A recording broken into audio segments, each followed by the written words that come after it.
खरं तर हा पक्ष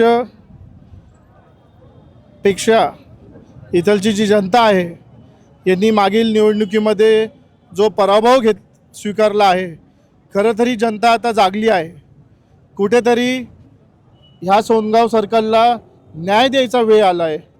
गेल्या 10 वर्षापासून 2017पासून जर आपण पकडलं तर कोणत्याही गोष्टीचं इथं काम झालेलं नाही आहे.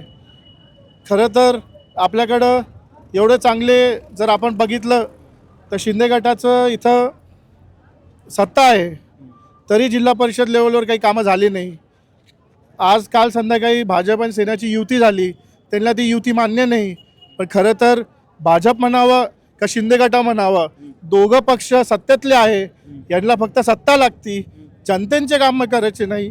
कुठेतरी लोकांना असं वाटतं की शिंदे सरांचे पोरं, शिंदे सरांचं कुटुंब परत राजकारणामध्ये यावं, आणि आम्ही ती भूमिका ठरवून घेतली आहे की या सोनगाव सर्कलला न्याय आम्ही देणार म्हणजे देणार.